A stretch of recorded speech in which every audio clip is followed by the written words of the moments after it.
3. Hey everyone, today we're going to be reading a fun story called The Dawn Fairy. Of course, this is just fantasy, but I thought it would be fun to read today.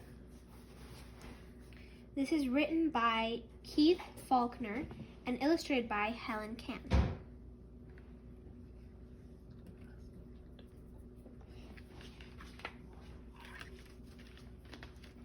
The sun was just rising, and the birds were beginning to sing.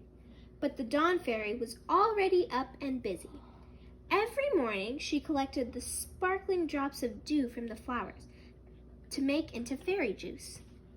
She heard the sound of a child's laughter, and as the child ran by, she saw something sparkling fall to the ground.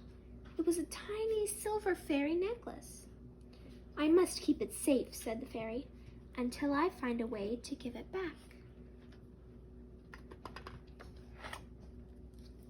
The Dawn Fairy looked for a place to hide the necklace, where it would be safe. She tried a hole in a nearby tree, hiding the sparkling necklace deep in the darkness. As she was leaving, she saw some squirrels scampering around in the branches. "The squirrels are sure to find the necklace," the fairy whispered to herself as she saw them getting closer to the hole. So with a flutter of her shining wings, she flew back to get it.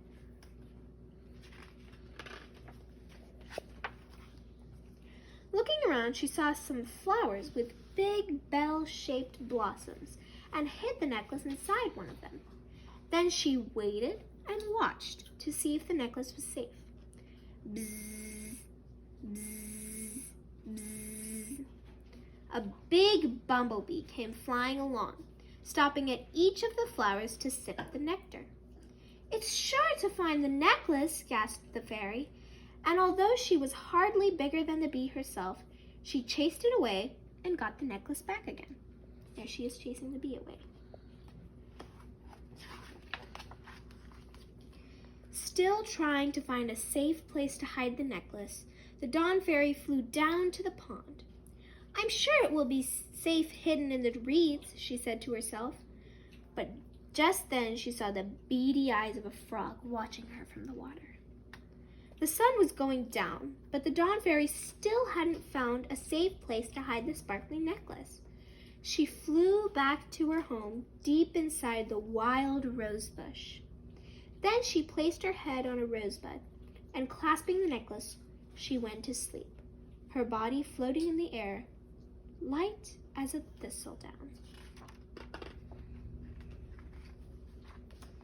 In the early morning, as the first bird began to sing, the Dawn Fairy awoke and was thrilled to find that the necklace was still safe. "I'll find a way to give it back today," she said to herself, "but I must be careful not to be seen." Later that morning, the Dawn Fairy saw the little girl playing with her doll in the garden and flew down to hide among the flowers. "I'll get your coat so you don't get cold," the little girl told her doll as she ran to the house. The Dawn Fairy saw her chance, and darting to the doll, she placed the silver necklace round its neck. But just as she did this, the little girl returned. As she stooped to pick up her doll, she blinked and shielded her eyes from a sudden flash of light.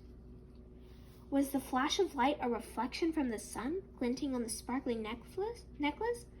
Or was it really the sunlight on the gleaming wings of the Dawn Fairy as she escaped? "What a clever doll," the child cried. "You found my lost necklace." There's the girl. The end. Thank you for watching.